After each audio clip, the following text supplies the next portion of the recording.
दोस्तों, एक देहाती शख्स हमारे नबी पाक सल्लल्लाहु अलैहि वसल्लम की खिदमत में हाजिर हुआ और उसने 25 सवालात हमारे नबी पाक सल्लल्लाहु अलैहि वसल्लम की खिदमत में अर्ज किए। और मैं समझता हूँ कि ये वो 25 सवाल हैं जिनके गिर्द हमारी सारी जिंदगी गुजर जाती है, और अगर हम उन पर अमल कर लें तो हमारी जिंदगी बहुत सारे वसवसों से, शैतान के वसवसों से बच सकती है। तो पहला ही सवाल उस देहाती शख्स ने हमारे नबी करीम सल्लल्लाहु अलैहि वसल्लम की खिदमत में अर्ज किया कि या रसूलल्लाह सल्लल्लाहु अलैहि वसल्लम, मैं चाहता हूँ कि मेरे रिस्क में कुशादगी आ जाए।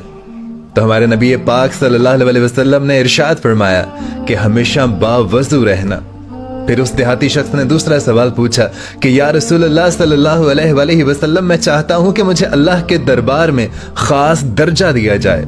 तो हमारे नबी करीम सल्लल्लाहु अलैहि वसल्लम ने इरशाद फरमाया, तो फिर कसरत से जिक्र किया करो। और तीसरा सवाल उस देहाती शख्स ने हमारे नबी करीम सल्लल्लाहु अलैहि वसल्लम से पूछा कि या रसूलल्लाह, मैं चाहता हूं कि रोज़े क़यामत मैं अल्लाह ताला के हुजूर गुनाहों से पाक होकर मिलूं। तो आप सल्लल्लाहु अलैहि वसल्लम ने इरशाद फरमाया, तो फिर जनाबत के बाद फौरन से गुस्ल कर लिया करो। और फिर उस शख्स ने पूछा कि या रसूलल्लाह सल्लल्लाहु अलैहि वसल्लम, मैं इज्जत वाला बनना चाहता हूँ। तो आप सल्लल्लाहु अलैहि वसल्लम ने इरशाद फरमाया, तो फिर मखलूक के सामने हाथ फैलाने से बाज आ जाना। और फिर उसने पूछा कि या रसूलल्लाह सल्लल्लाहु अलैहि वसल्लम, मैं अच्छा आदमी बनना चाहता हूँ। तो आप सल्लल्लाहु अलैहि वसल्लम ने इरशाद फरमाया, तो फिर लोगों को नफा पहुंचाओ। फिर उस शख्स ने पूछा कि या रसूल अल्लाह, मैं आदिल बनना चाहता हूं। तो आप सल्लल्लाहु अलैहि वसल्लम ने इरशाद फरमाया कि जैसे अपने लिए अच्छा समझते हो वैसा ही दूसरों के लिए अच्छा समझो, तुम आदिल बन जाओगे। और फिर उस शख्स ने पूछा कि या रसूल अल्लाह सल्लल्लाहु अलैहि वसल्लम, मैं ताकतवर बनना चाहता हूं। तो आप सल्लल्लाहु अलैहि वसल्लम ने इरशाद फरमाया कि अल्लाह पर भरोसा करना। और फिर उस शख्स ने सवाल पूछा कि या रसूलल्लाह सल्लल्लाहु अलैहि वसल्लम, मैं चाहता हूं कि मेरी दुआओं को कबूलियत मिले, मैं चाहता हूं कि मैं जो दुआ मांगूं वो कबूल हो जाए। तो आप सल्लल्लाहु अलैहि वसल्लम ने इरशाद फरमाया, तो फिर हराम खाना छोड़ देना, हराम कमाना छोड़ देना। और फिर वो शख्स पूछने लगा कि या रसूलल्लाह सल्लल्लाहु अलैहि वसल्लम, मैं गुनाहों में कमी चाहता हूं। तो आप सल्लल्लाहु अलैहि वसल्लम ने इरशाद फरमाया, तो फिर कसरत से इस्तगफार करना। फिर वो शख्स कहने लगा कि या रसूलल्लाह सल्लल्लाहु अलैहि वसल्लम, मैं रोज़े क़यामत नूर में उठना चाहता हूँ। तो आप सल्लल्लाहु अलैहि वसल्लम ने इरशाद फरमाया, तो जुल्म करना छोड़ देना।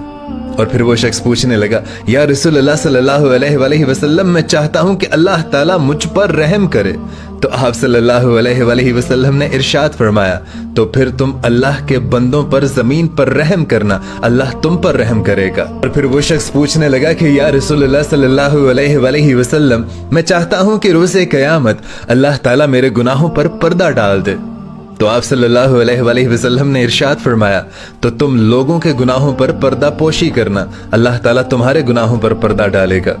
फिर वो शख्स पूछने लगा, या रसूलल्लाह सल्लल्लाहु अलैहि वसल्लम, मैं दुनिया में रुसवाई नहीं चाहता, रुसवाई से बचना चाहता हूँ। तो आप सल्लल्लाहु अलैहि वसल्लम ने इरशाद फरमाया, तो फिर जिना से बच कर रहना। और फिर वो शख्स पूछने लगा कि या रसूलल्लाह सल्लल्लाहु अलैहि वसल्लम, मुझे बताइए कि क्या ऐसी चीज है जो मुझे गुनाहों से माफी दिलाएगी। तो आप सल्लल्लाहु अलैहि वसल्लम ने इरशाद फरमाया कि तुम्हारे आंसू, तुम्हारी आजिज़ी और तुम्हारी बीमारी तुम्हें गुनाहों से माफी दिलाएगी। और फिर वो पूछने लगा कि या रसूलल्लाह सल्लल्लाहु अलैहि वसल्लम, क्या ऐसी चीज है जो दोज़ख की आग को ठंडा कर देगी। तो आप सल्लल्लाहु अलैहि वसल्लम ने इरशाद फरमाया कि दुनिया की मुसीबतें जो तुम बर्दाश्त करोगे। फिर वो शख्स पूछने लगा, या रसूलल्लाह सल्लल्लाहु अलैहि वसल्लम, मुझे बताइए कि अल्लाह ताला के गुस्से को क्या चीज ठंडा करेगी। तो आप सल्लल्लाहु अलैहि वसल्लम ने इरशाद फरमाया कि तुम्हारा छुप छुप कर सदका देना और आपस में सिला रहमी करना अल्लाह के गुस्से को ठंडा कर देता है। और फिर वो शख्स पूछने लगा कि या रसूलल्लाह, मुझे बताइए कि सबसे बुरी चीज क्या है। तो आप सल्लल्लाहु अलैहि वसल्लम ने इरशाद फरमाया कि बुरे अखलाक, फिर उसने पूछा कि या रसूलल्लाह मुझे बताइए कि सबसे अच्छी चीज क्या है। तो आप सल्लल्लाहु अलैहि वसल्लम ने इरशाद फरमाया कि अच्छे इखलाक। और आखिर में उसने पूछा कि या रसूलल्लाह सल्लल्लाहु अलैहि वसल्लम मुझे बताइए कि अल्लाह ताला के गुस्से से कैसे बचा जा सकता है। तो आप सल्लल्लाहु अलैहि वसल्लम ने इरशाद फरमाया कि तुम लोगों पर गुस्सा करना छोड़ दो, अल्लाह ताला के गुस्से से बचे रहोगे। ये वो तमाम तर सवालात हैं दोस्तों, जिनका आज हम सारी जिंदगी तलाश करते रहते हैं कि हमें इस सिचुएशन में क्या करना चाहिए, हम अगर ऐसी जिंदगी चाहते हैं तो हमें कैसा क्या करना चाहिए। ये वो तमाम तर सारी साइडलाइन स्टोरी है आपकी जिंदगी की कि आपको किस वक्त में क्या करना है। अगर आप ये चाहते हो तो आपको क्या करना पड़ेगा। ये तमाम तर सवालात आपकी जिंदगी को नई राह दे सकते हैं, एक सोचने का ज़ाविया बदल सकते हैं। इस वीडियो को ज्यादा से ज्यादा शेयर कीजिएगा ताकि ज्यादा से ज्यादा लोगों तक ये बात पहुंच सके। जज़ाकल्लाह।